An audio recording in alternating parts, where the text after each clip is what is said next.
చాలా పరువు ఉంది.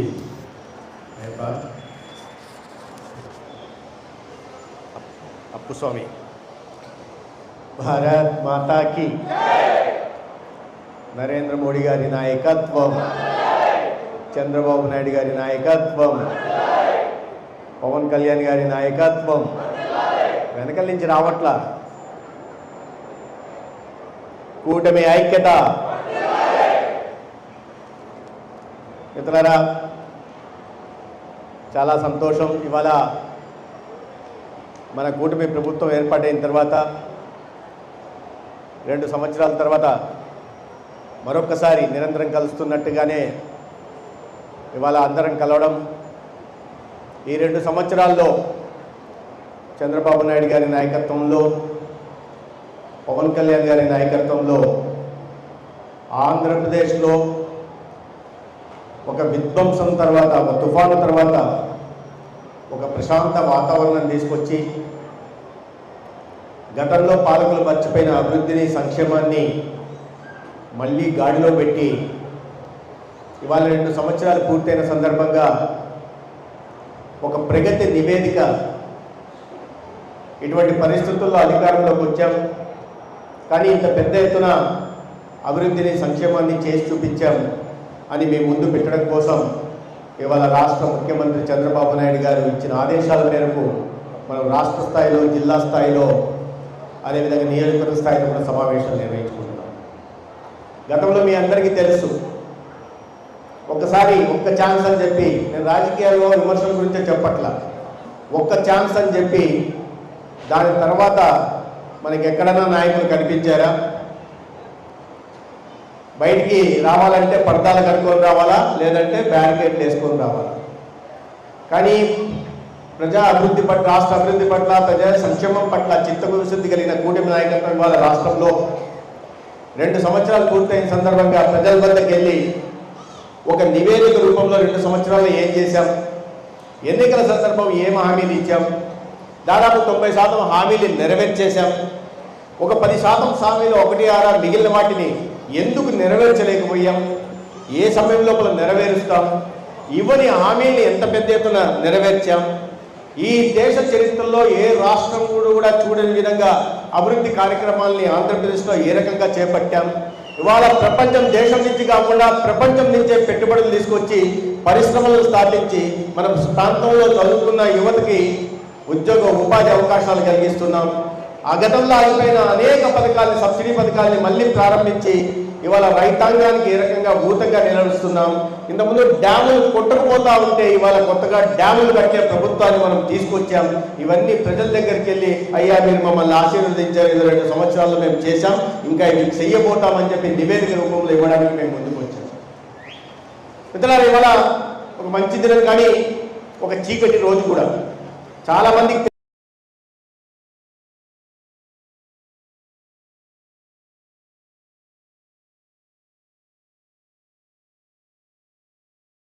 అనేక రకాలైన భాషలు ఉన్నాయి, అనేక రకాలైన రాష్ట్రాలు ఉన్నాయి, అనేక రకాలైన వేష తీరు ఉంది, అనేక రకాలైన విభిన్న సంస్కృతులు ఉన్నాయి. కానీ ఇవన్నిటికి కూడా ఒక భారతీయ సంస్కృతి కిందకి వచ్చి విభిన్నతలో ఏకత్వం, భిన్నత్వంలో ఏకత్వాన్ని భారతదేశం సాధించడానికి, భారతదేశం అంటే ప్రజాస్వామ్యానికి పుట్టినిల్లుగా చెప్పుకుంటారు. అటువంటి ప్రజాస్వామ్యాన్ని విఘాతం కలిగిన రోజు 51 సంవత్సరాల క్రితం ఇదే రోజు విఘాతం కలిగింది. ఆ రోజు ప్రజాస్వామ్యాన్ని కూనీ చేస్తూ ఆనాడు ప్రధానమంత్రిగా ఉంటున్న శ్రీమతి ఇందిరాగాంధీ ఎమర్జెన్సీ విధించింది. ఎమర్జెన్సీ విధించిన తర్వాత ఎవరు కూడా ఇళ్ల నుంచి బయటికి రావడానికి లేదు, ఎవరు టీవీ చూడడానికి లేదు, ఎవరు కూడా వార్తలు రాయడానికి లేదు, ఎవరు ప్రభుత్వాన్ని ప్రశ్నించడానికి లేదు.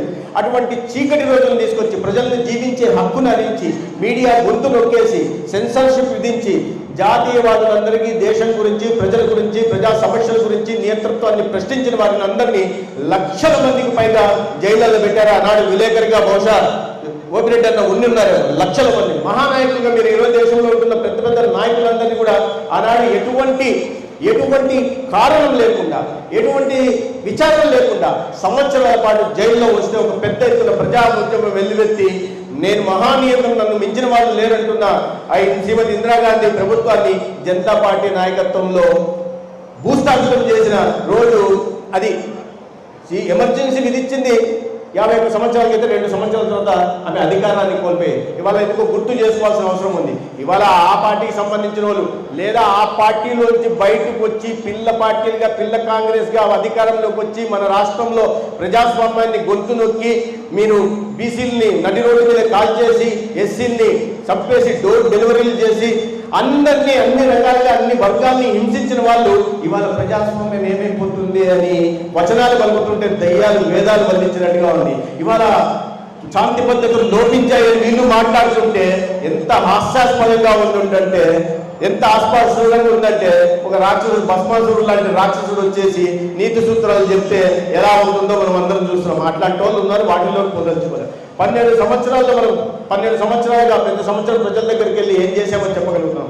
12 సంవత్సరాల్లో కేంద్రంలో రాష్ట్రంలో ఎన్డీఏ ప్రభుత్వాలు వచ్చినప్పుడు ప్రధానమంత్రిగా నరేంద్ర మోడీ గారు ఉన్నప్పుడు ఈ రాష్ట్రంలో ఒక దౌర్భాగ్యకర పరిస్థితులు ఉంటున్న నేపథ్యంలో ఎక్కడ చూసినా అవినీతి తాండవిస్తున్నప్పుడు, నిరుద్యోగం పూర్తిగా దేశమంతా పెచ్చుమిరిగిపోయినప్పుడు, పేదరికంలో ప్రజలు తల్లడిల్లిపోతున్నప్పుడు, ఆ ఇన్ఫ్లేషన్ ద్రవ్యోల్బణం ఎక్కువ 13% పెరిగిపోయి అభివృద్ధి అనేది పూర్తిగా పుట్టిపడిపోయినప్పుడు ఆనాడు ప్రధానమంత్రిగా ఒక ఆశాజనకంగా వచ్చిన ప్రధానమంత్రి అది కొద్ది సంవత్సరాల్లోనే పేదల కోసం పేదరిక నిర్మూలన కోసం అనేక రకాల పథకాలు తీసుకుని ప్రతి ఒక్కరికి ఇల్లు నిర్మించాలన్నా లేదా ఉచితంగా రేషన్ అందించాలన్నా లేదా అక్కచెల్లెల ఆత్మగౌరవం కోసం మరుగుదొడ్లు నిర్మించాలన్నా లేదా అక్కచెల్లెళ్ళు స్వాధికారత కోసం ముద్రా యోజన తీసుకొచ్చిన లేదా ఉజ్వల పథకంలో సిలిండర్ తీసుకొచ్చిన అనేక రైతాంగం కోసం ప్రధానమంత్రి పిఎం కిసాన్ నిధి సమ్మాన్ యోజన తీసుకున్న పంటల బీమా పథకాన్ని తీసుకొచ్చిన 90% సబ్సిడీతో ఉచితంగా సబ్సిడీతో యూరియాని ఫాస్ఫేట్ని డిఏపిని తీసుకొచ్చిన సమాజంలో ఉంటున్న అన్ని వర్గాలను కాపాడుకునే దిశగా తీసుకొచ్చిన కారణంగా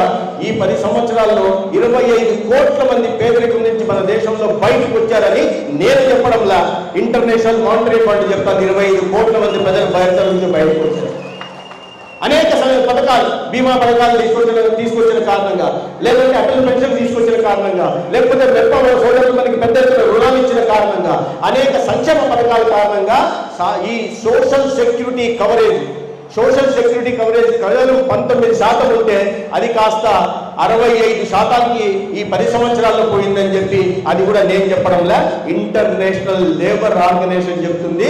దాని కారణంగానే ఎక్కడో పునారీలు పోతున్న మన ఆర్థిక వ్యవస్థ 11వ స్థానంలో ఉండి అప్పుల దేశంగా అభివృద్ధి చెందలేని పేద దేశంగా ఫ్రజైల్ 5 అంటే ఎప్పుడు కూలిపోతుందో తెలియని ఆర్థిక వ్యవస్థల్లో 5 ఆర్థిక వ్యవస్థల్లో ఒకటి భారతదేశంగా ఉంటే ఇవాళ నరేంద్ర మోడీ గారు తీసుకున్న అనేక నిర్ణయాల కారణంగా ప్రపంచంలోనే అతిపెద్ద ఆర్థిక వ్యవస్థల్లో 4వ స్థానానికి చేరి ఇవాళ 3వ స్థానం వైపుగా పోతుంది. దాని కారణంగా తలసరి ఆదాయం పెరిగింది, దాని కారణంగా ప్రజల జీవన ప్రమాణాలు పెరిగాయి, దాని కారణంగా ప్రజల ఆర్థిక స్థితిగతులు పెరిగాయి, దాని కారణంగా ప్రజలకు నాణ్యమైన విద్య వైద్యం అందుతున్నాయి, రైతాంగానికి సాగునీరు అందుతుంది. ఇవాళ సమాజంలో అన్ని వర్గాలు బాగుంటున్న నేపథ్యం కూడా మనం చూసాం. ఈ 12 సంవత్సరాల్లో ఇటువంటి నివేదిక చెప్పాలంటే చాలా పెద్ద లిస్ట్ అవుతుంది. ఇది కాకుండా మనకంటూ ప్రత్యేకంగా ఆత్మగౌరవాన్ని నింపే విధంగా ఏ దేశం కావాలంటే ఆ దేశం మన ఊర్లోకి వచ్చి బాంబు దాడులు చేసిపోయే సంస్కృతి ఉండేది.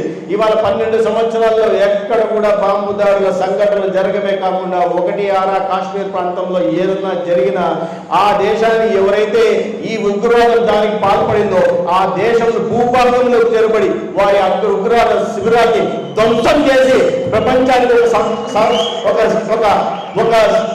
తీవ్రమైన స్పష్టమైన సందేశాన్ని నా దేశం యొక్క సమగ్రతకి సమైక్యతకి సౌభ్రాత్యతకి కన్నా వాటిల్లో ఏదైనా నష్టం వాటిల్లుందంటే ప్రపంచ దేశాలు ఎవరిని ఉపేక్షించాం, మా దేశ ప్రజలు ముఖ్యం, నేషన్ ఫస్ట్ అని స్పష్టమైన సందేశాన్ని కూడా ప్రపంచానికి.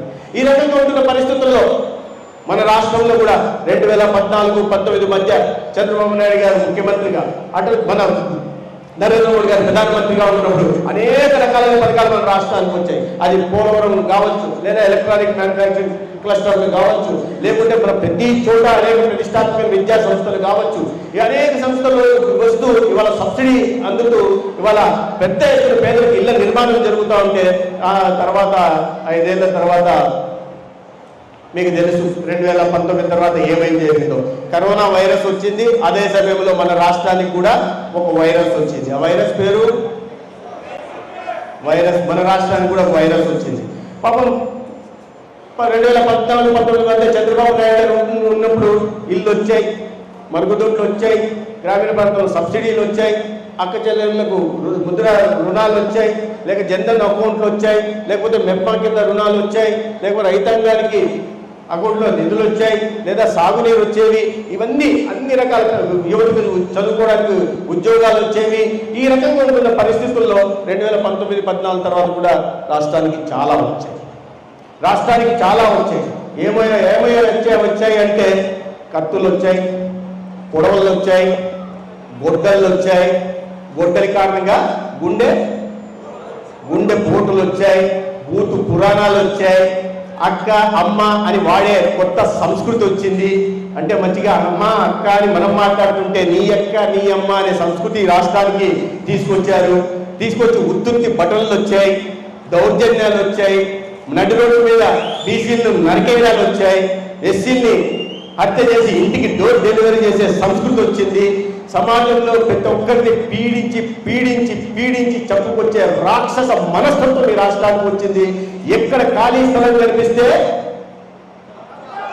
కబ్జాలు వచ్చాయి, ఎవరన్నా ఎదిరిస్తే ప్రశ్నిస్తే దౌర్జన్యాలు వచ్చాయి. పోలీస్ వ్యవస్థను అడ్డదిడ్డంగా వాడుకొని దౌర్జన్యాలకు పాల్పడి ఒక అరాచక పాలన 5 సంవత్సరాలు వచ్చింది. దానికి ముందు అభివృద్ధి సంక్షేమ పాలన వస్తే 5 సంవత్సరాల్లో ఒక అరాచక అవినీతి అస్తవ్యస్త పాలన కూడా రాష్ట్రానికి వచ్చింది. అయితే ప్రజలందరూ గుర్తించిన తర్వాత మళ్ళీ రాష్ట్రాన్ని అభివృద్ధి గారికి పోవాలా, తీసుకెళ్లాలంటే పైన కింద ఎన్డీఏ ప్రభుత్వం ఉండాలా. ఈ రాష్ట్రంలో చంద్రబాబు నాయుడు గారు ముఖ్యమంత్రిగా ఉండాలి. నిజాన్ని నిర్భీతిగా చెప్పగలిగిన పవర్ స్టార్ పవన్ కళ్యాణ్ గారు ఉండాలి. మళ్ళా 2024లో మళ్ళీ ప్రజలందరూ ఆశీర్వాదం కారణంగా ఆ 151లో 5ని కాలుతో కొడితే ఎన్ని మిగిలాయి అక్కడికి పెట్టి మీరు కనీసం దీన్ని కూడా పనికిరారయ్యా, ప్రధాన ప్రతిపక్షంకు కూడా మీరు పనికిరారు, ఇటువంటి అసమర్థులు మీరు అని చెప్పి ప్రజలు చాలా స్పష్టమైన తీర్పునిచ్చారు. కానీ మనం దాన్ని సంతోషిద్దామా? కాదు. ప్రజలు వాళ్ళని పనికిరాళ్ళని పక్కన పెట్టారు. అదే సమయంలో కూటమి ప్రభుత్వం వస్తే ఈ రాష్ట్రానికి మంచి జరుగుతుందని విశ్వసించారు. వాళ్ళ విశ్వాసానికి అనుగుణంగా, వాళ్ళ ఆకాంక్షలకు అనుగుణంగా, వాళ్ళ ఆశలకు లోబడి 2 సంవత్సరాలుగా మనం అటువంటి పాలనను అందించే ప్రయత్నం చేస్తాం. మీరు చూస్తే ఇవాళ ఇప్పుడే సోదరుడు శ్రీరామ్ గారు చెప్పారు కదా, ఏ ప్రాంతానికి ఎటువంటి అభివృద్ధి చేస్తున్నాం, అభివృద్ధి వికేంద్రీకరణ నిజంగా ఎటువంటి నిర్వచనాన్ని ఇస్తున్నామనే విషయాన్ని చెప్పారు. 3 ప్రాంతాలు గతంలో 3 ప్రాంతాల మధ్య ఏమీ చేయకుండా 3 ప్రాంతాల ప్రజల మధ్య విద్వేషాలు పెంచి వైషమ్యాలు పెంచి దాని వల్ల వికృత రాక్షస క్రీడకు శ్రీకారం చుట్టి దాని ద్వారా రాజకీయ లబ్ధి పొందాలంటే ఇవాళ కూటమి ప్రభుత్వం అటువైపు వెళ్తే ఉత్తరాంధ్ర ప్రాంతానికి ఇవాళ నీటి ప్రాజెక్టులు వస్తున్నాయి. ఉత్తరాంధ్ర ప్రాజెక్ట్ ఇవాళ ఐటీ హబ్గా తయారవుతుంది. ఉత్తరాంధ్ర ప్రాంతం ఇవాళ ఫార్మా హబ్గా తయారవుతుంది. వేల కోట్ల లక్షల కోట్ల పెట్టుబడులు అక్కడికి వస్తున్నాయి. ప్రతిష్టాత్మకమైన గూగుల్ ఉత్తరాంధ్ర ప్రాంతానికి వచ్చింది. ఇటువంటి పెద్ద ఎత్తున ఉత్తరాంధ్ర ప్రాంతం వెళ్ళి వెనకబడిన ఉత్తరాంధ్రని ఇవాళ అభివృద్ధి పదంలో తీసుకెళ్లే ప్రయత్నం చేస్తున్నారు. మధ్యలో చూస్తే కోస్తాంధ్ర ప్రాంతాల్లో అనేక రకాల ప్రాజెక్టులు అమరావతి నిర్మాణం దగ్గర నుంచి విపరీతమైన అమరావతి చుట్టూ వికేంద్రీకరణ పేరుతో బయట రాష్ట్రాలకు కనెక్టివిటీ కానీ, రోడ్ కనెక్టివిటీ కానీ, రైల్ కనెక్టివిటీ కానీ, లేదా అమరావతి చుట్టూ ఔటర్ రింగ్ రోడ్ కానీ, లేదా లక్షల కోట్ల పెట్టుబడి వివిధ సంస్థలు రావడం కానీ, లేదా క్వాంటమ్ కంప్యూటర్ రావడం కానీ ఇవాళ మధ్య ప్రాంతంలో జరిగి 2 ప్రాంతాలకు న్యాయం చేసే మన ప్రాంతమైన రాయలసీమ క్లీన్ ఎనర్జీ హబ్గా, ఎలక్ట్రానిక్ మ్యానుఫ్యాక్చరింగ్ హబ్గా, డిఫెన్స్ ఎక్విప్మెంట్ మ్యానుఫ్యాక్చరింగ్ హబ్గా ఇవాళ మన రాష్ట్రాన్ని తీస్తూ ఇవన్నీ కాకుండా రాబోయే రోజుల్లో 1,00,000 కోట్ల రూపాయలతో రాయలసీమ హార్టికల్చర్ హబ్గా తయారు చేసి ఈ ప్రాంతాన్ని సస్యశ్యామలంగా చేసి ప్రపంచ దేశాలు ఉద్యాన ఉత్పత్తులను తీసుకెళ్లే విధంగా, తద్వారా మన పిల్లల జీవితాలు ఉజ్వలంగా ఉండేలాగా మొత్తంగా కలిపి ఆంధ్రప్రదేశ్ అభివృద్ధి పదంలో 1వ స్థానం ఉండేలాగా ఇవాళ ముఖ్యమంత్రి ఉప ముఖ్యమంత్రి గారు కింద పైన కింద ఒకటే ప్రభుత్వం ఉంటే, పైన నరేంద్ర మోడీ గారు కింద రాష్ట్రంలో చంద్రబాబు నాయుడు గారు ముఖ్యమంత్రులుగా ఉంటే ఏం జరుగుతుందా లాభం అని అప్పట్లో మాట్లాడేవారు వైసీపీకి సంబంధించిన వాళ్ళు. అయ్యా లాభం మీద 5 సంవత్సరాలు ఉపయోగం ఉండి కూడా చేసుకోవడం కూడా మీరు చేసుకోలేదు. కానీ వాళ్ళ చంద్రబాబు నాయుడు గారు ఇక్కడ ముఖ్యమంత్రి అయిన తర్వాత 3వసారి ముచ్చటగా ప్రధానమంత్రిగా నరేంద్ర మోడీ గారు అయిన తర్వాత మోడీ గారు మొట్టమొదటిసారిగా విశాఖ ప్రాంతానికి వచ్చినప్పుడు 2,10,10,000 కోట్లతో వివిధ అభివృద్ధి కార్యక్రమాలకి శ్రీకారం చుట్టడం కానీ ప్రారంభోత్సవం చేయడం కానీ చేశారు. తర్వాత రెండోసారి అమరావతి ప్రాంతానికి వచ్చినప్పుడు 56,000 కోట్లతో ఒకే రోజు అనేక రకాల అభివృద్ధి కార్యక్రమాలు జరిగాయి. 3 లక్షల కోట్లకు పైగా ఇవాళ కార్యక్రమాలు జరుగుతున్నాయి. మన రాయలసీమ ప్రాంతానికి వచ్చినప్పుడు డ్రోన్ హబ్ దగ్గర నుంచి మనకి ఇంకా అడ్వాన్స్డ్ మీడియం ఎయిర్ క్రాఫ్ట్ యుద్ధ విమానాన్ని తయారు చేసే విధంగా మన రాయలసీమను మన సత్యసాయి జిల్లాని ఎన్నుకొని ఇవాళ 50,000 కోట్ల పెట్టుబడి ఉన్నారు. స్థూలంగా కలిపి రాష్ట్రం మీద ఇవాళ 4 లక్షల కోట్ల పెట్టుబడులతో అనేక రకాల అభివృద్ధి కార్యక్రమాలు జరుగుతున్నాయి. సరిపోయిందా? అభివృద్ధి బాగా జరుగుతుంది. కానీ మాకేంటి, వ్యక్తిగతంగా ఏంటి, చాలా చెప్పారు కదా ఎలక్షన్ సమయంలో. ఏం చెప్పాం మనం ఎలక్షన్ సమయంలో? సూపర్ 6 అని చెప్పామా? చెప్పాం. ఇవాళ జగన్మోహన్ రెడ్డి గారు అప్పుడప్పుడు విజిటింగ్ పొలిటీషియన్ వస్తుంటాడు. ఎక్కడికి? ఎక్కడుంటాడు? ప్యాలెస్. ఎక్కడైనా ప్యాలెసే. నువ్వు ఏదో కరెక్ట్ చెప్పబ్బా. ఏ ప్యాలెస్లో ఉంటాడు? ఎక్కడ ఉంటాడు? బెంగళూరు ప్యాలెస్లో ఉంటాడు. అప్పుడప్పుడు వస్తాడు. ఎక్కడికి వస్తాడు? ప్యాలెస్, తాడేపల్లి ప్యాలెస్కి వస్తాడు. సో ఆ ప్యాలెస్ నుంచి విమానంలో ఈ ప్యాలెస్ దిగుతాడు. ఏం ప్రెస్ మీట్ పెడతాడు. 4-5 గంటలు మాట్లాడు. చెప్పిందే చెప్తాడు. ఆరోగ్యశ్రీ నిర్వీర్యమైంది అంటాడు. అయ్యా, ఆరోగ్యశ్రీ నిర్వీర్యం కాలేదయ్యా. మీరు 5 సంవత్సరాల్లో 9,000 కోట్లు ఖర్చు పెట్టారు. మేము దానికి ఎన్టీఆర్ వైద్య సేవ పెట్టి 5 సంవత్సరాల్లో 2 సంవత్సరాల్లో 7,000 కోట్లు. 5 సంవత్సరాల్లో మీరు 9,000, మేము 2 సంవత్సరాల్లో 7,000. అంటే సగటున వాళ్ళు పెట్టింది ఖర్చు, వాళ్ళు 5 సంవత్సరాలు పెట్టింది 1,700 కోట్లు, మనం పెట్టింది 3,500 కోట్లు. అంటే డబుల్. ఇప్పుడు 5 సంవత్సరాలు పెట్టింది 9,000 కోట్లు, మనం 5 సంవత్సరాలు మనం పెట్టబోయేది 17,500 కోట్లు. ఏది ఎక్కువ? ఏ ప్రభుత్వం పెట్టింది ఎక్కువ?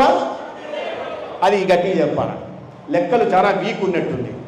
మ్యాథమెటిక్స్లో ఒకసారి మసూర్ రెడ్డి గారు కనుక్కోండి. మీరు ఎక్స్ప్రెస్ లాగా స్పీచ్లు చెప్పారు, కానీ జగన్మోహన్ రెడ్డి గారు లెక్కల్లో 7వ తరగతి పాస్ అయ్యాడా లేదా కనుక్కోండి.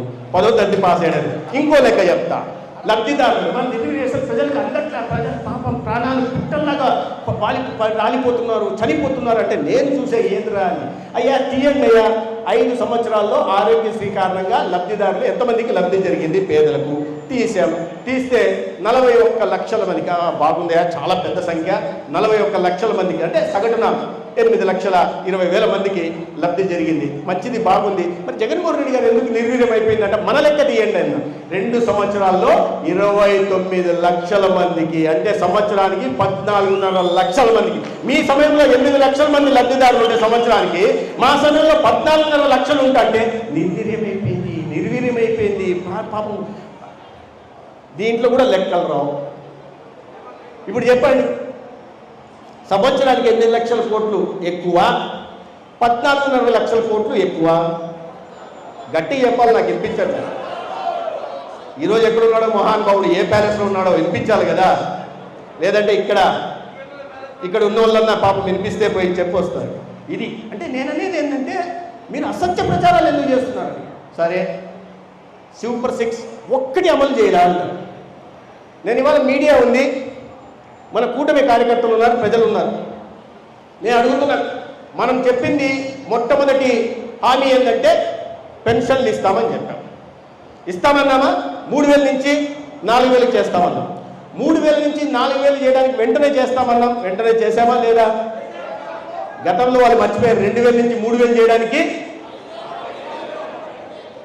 5 ఏళ్ళు ఉంది. సరే, 6,000 చేస్తామన్నాం, 15,000 చేస్తామన్నాం. ఎవరి పట్ల రాజకీయ వివక్ష చూపకుండా అందరికీ ఇస్తామని చెప్పాం.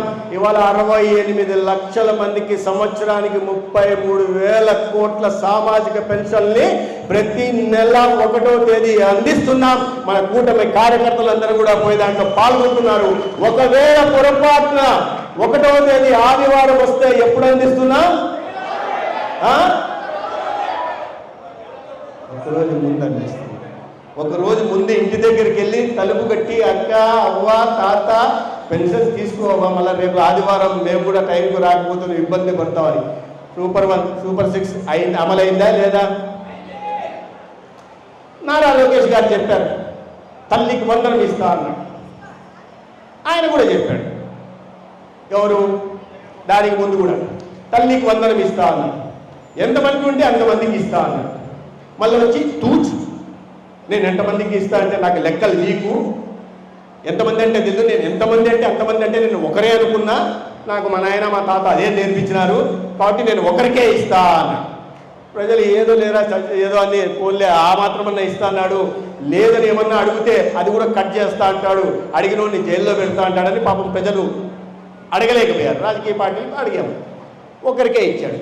లోకేష్ గారు వచ్చిన తర్వాత ఎంతమందికి వస్తే అంతమందికి ఇస్తామన్నారు.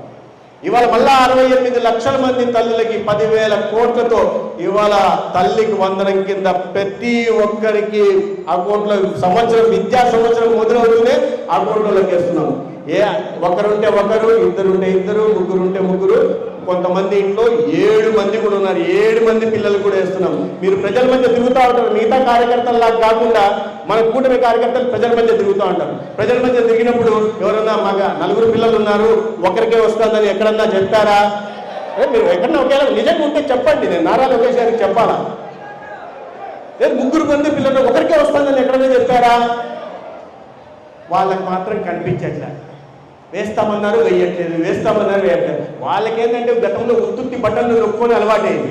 ఈడు బటన్ నొక్కుతాడు, ఆయన బటన్ నొక్కుతాడు. పక్కన ఈ ఇంకో పెద్దరెడ్డి ఉంటాడు, మా మసూర్ రెడ్డి గారు కాదు, ఆయన పక్కన ఇంకొక ఆయన ఉండేవాడు, సకల శాఖ మంత్రిగా ఉండేవాడు, ఆయన ఉంటాడు. ఇంకో ఆయన ఈయన ఉంటాడు. ఈయన బటన్ నొక్కుతూనే డబ్బులు వెళ్ళిపోతాయి. డబ్బులు ఎట్లా వెళ్తాయి? అకౌంట్లోకి వెళ్తాయి, మనకు కనిపించదు. కానీ వీళ్ళు మాత్రం ఇట్లా చూస్తారు, చూసి ఆడ ల్యాండ్ అయినట్టు. అంటే ఏమి నాటకాలు వేసేవారు ఆయన. డబ్బు నేను నొక్కుతాడంట, అది గాల్లో ఇట్లా పోతాడంటే వీళ్ళంతా చూస్తూ ఉంటారు. వారి ఉత్తుత్తి బట్టలు నొక్కి ప్రజలను నమ్మించాలా, మోసపెట్టాలని చెప్తే ప్రజలు మాత్రం తెలివైన వాళ్ళు కాదా? ప్రజలకు తెలియ వాస్తవాలు. సరే, దానికి తగినట్టు శిక్షించారు. ఇవాళ తల్లికి వందనం పోతాను. ఇవాళ గతంలో రైతు నేను 13,500 ఇస్తా అని చెప్పి మళ్ళా నోట్లో మట్టి కొట్టి ఇస్తున్న సబ్సిడీలు తీసేసి, మనం యంత్ర పరికరాల మీద ఇస్తున్న సబ్సిడీని తీసేసి, ఒక్క డ్యామ్కు గ్రీజులు కూడా వెయ్యకుండా డ్యాములు కొట్టకపోతుంటే కుంభకర్ణ నిద్రపోయి ఒక్క డ్యాము కూడా 5 పైసలు నిధులు ఇవ్వకుండా సాగునీటిని పూర్తిగా విస్మరించి, తాగునీటికి జలజీవన్ మిషన్ వస్తే దానికి నిధులు ఇవ్వకుండా దానికి విస్మరించి రైతన్నలు పూర్తిగా నాశనం చేసిన వాళ్ళు, వ్యవసాయాన్ని భ్రష్టు పట్టించిన వాళ్ళు ఇవాళ రైతులకు పథకం ఇచ్చామన్నారు, ఇవ్వలేదు అని చాలా స్పష్టంగా చెప్పాం. మనం కేంద్రం ఇస్తున్న 6,000 PM సమ్మాన్ నిధి కింద మీకు చదువు రాకపోతే మీరు చూసుకోండి. చాలా స్పష్టంగా కేంద్రం ఇస్తున్న దాంతో సహా కలిపి 14,000 రాష్ట్ర ప్రభుత్వం కలిపి వెరిసి 20,000 రూపాయలు అన్నదాత సుఖీభవ కింద రైతుల అకౌంట్లకు వేస్తామని చెప్పాం. ఇవాళ రైతుల అకౌంట్లోకి వేస్తున్నాం. రైతుల అకౌంట్లకి మనం వేస్తున్నాం. 48 లక్షల రైతుల మంది లబ్ధి పొందుతున్నారు. ఉత్తిత్తి బట్టలు ఎంత దొరికారా? మొన్న కూర్చొని చంద్రబాబు నాయుడు పైన మోడీ గారు చేశారు, వెస్ట్ బెంగాల్ నుంచి. ఇక్కడ ఆంధ్రప్రదేశ్ నుంచి చంద్రబాబు నాయుడు గారు చేశారు. బట్టలు ఇక్కడ నొక్కుతూనే రైతులందరూ ఫోన్లు తీసి చూపించారు. ఏమని పడిందని చూపించారు. గతంలో ఈ చూపించడాలు లేవు, చూపించుకోవడాలే ఉండేది, ఇలా చూపించుకోవడాలే ఉండేది. కానీ ఇవాళ నిజమైన సంక్షేమం చేస్తుంది. 3 కూడా చేసేస్తుంది. తర్వాత ఏమన్నాం, ఇంకో పథకం మహిళలకు సంబంధించింది కాదు, అప్పుడే బస్సు దాకా వెళ్తాం. సిలిండర్ అమ్మా, సిలిండర్ పథకం పేరేంది? ఆ దీపం చెప్పాలి, నాకు గుర్తు చేయాలి మీరు. దీపం పథకం కింద సిలిండర్లు ఇస్తాం, సబ్సిడీ ఇస్తాం.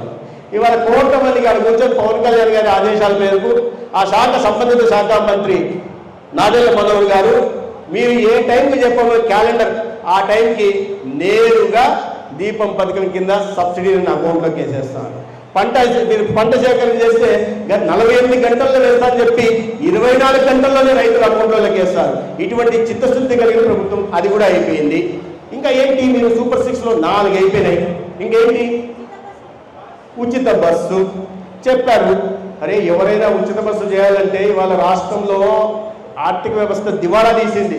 వేరే ముఖ్యమంత్రి ఉప ముఖ్యమంత్రులు ఎవరిలో ఉంటే బాబు ఇది చేయలేము అని చెప్పి ప్రజలు చెప్పుకునేవాళ్ళు. కాదు, మేము మాట ఇచ్చాం, గతంలో లాగా కాదని చెప్పి ఇవాళ ఉచిత శ్రీశక్తి కింద ఉచిత పథకాన్ని ఇస్తుంటే 96 కోట్ల ప్రయాణాలు జరిగే అక్క చెల్లెలు ఇవాళ వాడుకున్నారు. ఎక్కడ పోయినా కూడా మా ఆరోగ్య వ్యవస్థ కూడా అందరూ చెప్తున్నారు, అయ్యా నా ఆరోగ్యం బాగుందా, నీ ఆరోగ్యానికి ఉచిత బస్సుకు సంబంధం ఏమమ్మా అంటే, లేదు బస్సు ఫ్రీ కదా అందుకని పెద్ద ఆసుపత్రి పోయి చూపించుకొని వస్తున్నా, ఆరోగ్యం బాగుందని చెప్పి. ఇవాళ మహిళల ఆర్థిక సాధికారత కోసం, స్వాతంత్రం కోసం ఇది కూడా అన్ని చేస్తుంది. 5 చేస్తుంది. చెప్పనివి చాలా చేశాం. మత్స్యకార భరోసా చేస్తున్నాం, ఆటో డ్రైవర్ల సేవలు చేస్తున్నాం. తర్వాత ఎప్పుడు చెప్పని విధంగా 2 లక్షల కోట్ల పెట్టుబడులు తెస్తామని మనం గతంలో చెప్పలేదు, తెస్తున్నాం. 20 లక్షల ఉద్యోగాలు ఇస్తామంటే 2 సంవత్సరాల్లోనే 7 లక్షల ఉద్యోగాల కల్పనకి శ్రీకారం చుట్టేశాం. ఇంకా ఏం మీరు చెప్పండి, సూపర్ 6 ఒక్కటిగా అమలు కాదు. నేను అడుగుతున్నా, సూపర్ 6 ఒకటి కూడా అమలు కాలేదా? అయ్యిందా లేదా? సూపర్ 6లో చెప్పిన వాటిలో 90% అమలు 2 సంవత్సరాలు, 1 సంవత్సరంలోనే చేశామా లేదా? కానీ వాళ్ళకు కనిపించట్లా, వినిపించట్లా. కళ్ళు లేని కబోర్డులాగా కూర్చొని జనాల్లోకి అబద్ధాలు తీసుకెళ్తా అంటే మంచి వాతావరణం ఉంటుంటే ఇవాళ దాన్ని అసత్య ప్రచారాలు చేసే ఇప్పుడే జగన్ చెప్పారు మన్సూర్ రెడ్డి గారు కూడా, ఏ రకంగా ఒక కులానికి సంబంధించిన రౌడీ షీటర్. నేను దాంట్లో పోల్చుకోలేను. పోలీసు తప్పు ఉందా, సరే ఎవరి తప్పు ఉందా? 23 కేసులు ఉంటున్న వ్యక్తిని ఇవాళ ఏం జరిగిందో మనకు తెలియదు. సిట్ రావాలో దాన్ని బయటికి రావాల్సింది. 23 కేసుల్లో 13 సంవత్సరాల అమ్మాయిని రేప్ చేశాడని, స్నేహితుడిని నరికి చంపేశాడని, ఇటువంటి దారుణమైన కేసులు ఉన్నాయి. మనందరికీ గుర్తుంది, తెలంగాణ ప్రాంతంలో ఒక అమ్మాయిని ఈ రకంగానే ఒక 4 రేప్ చేస్తే దాని తర్వాత వాళ్ళని ఎన్కౌంటర్ జరిగింది. వాస్తవాలు కూడా నాకు తెలియదు. ఎన్కౌంటర్ అయితే జరిగింది. ఎన్కౌంటర్ జరిగిన మొత్తం యావత్ ప్రపంచం, ముఖ్యంగా భారతదేశం, ముఖ్యంగా తెలుగు రాష్ట్రంలో ప్రజలందరూ సంతోషపడ్డారా లేదా? ఒక అమాయకురాల్ని మీరు అత్యాచారం చేసి చంపేస్తే వారికి శిక్ష పడాలా లేదా? అప్పుడు మనం ఆ 4 మీకు ఎవరికైనా గుర్తుందా? నాకైతే గుర్తులేదు. ఆ 4 ఎవరి కులం ఏందో మీకు ఎవరికైనా తెలుసా? సో నేరస్తుల్ని కులంగా చూసే సంస్కృతి ఇవాళ మొదలైంది. నేరస్తుల్ని పరామర్శించే సంస్కృతి ఇవాళ మన దాంట్లో ఉంది. నేరస్తుల్ని, ఒక దళితుల్ని చంపేసి డోర్ డెలివరీ చేసిన వాళ్ళ పరామర్శించడానికి వాళ్ళు కాపాడే సంస్కృతి మన ప్రతిపక్షంలో ఇవాళ ఉంది. ఇవాళ ఇటువంటి సంస్కృతి మొన్న పరామర్శకు పోయింది. ఎవరు పరామర్శకు పోయారయ్యా? రైతులు కష్టంలో పరామర్శకు పోయారా? లేదా టమాటా రైతులు గిట్టుబాటు రాకపోతే ఏమైనా పరామర్శలకు వెళ్ళారా? ఎవరి కోసం పరామర్శలకు వెళ్ళారు? మీరు జైలు కంటే ప్రతి ఒక్కరి మీద కబ్జాదారులు, లేదా హత్యా కేసులు, లేదా మహిళల మీద దాడులు, అత్యాచారాలు, ఇటువంటి చేసిన వాళ్ళని పరామర్శకు పోయిన వాళ్ళు ఇవాళ వచ్చేసి చంద్రబాబు నాయుడు గారి పాలన అలా ఉంది, చంద్రబాబు నాయుడు గారి పాలన ఇలా ఉంది. నేను ఏదో ముదిగుబ్బలో ఒక ఇన్సిడెంట్ జరిగితే దానికి వెంటనే మంత్రి సత్యకుమార్ ఇలాఖాలో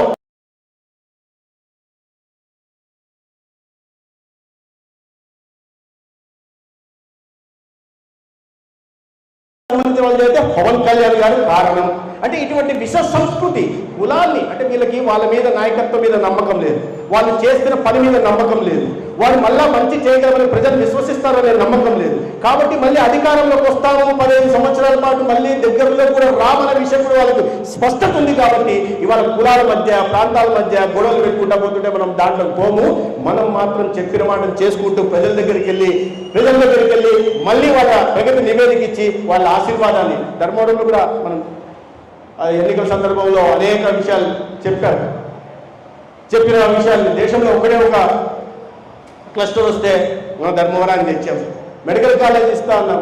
మెడికల్ కాలేజీకి నిబంధనల ప్రకారం రాదని చెప్పి ఆయుర్వేద మెడికల్ కాలేజ్ తీసుకొచ్చాము ఇవాళ రాష్ట్రానికి.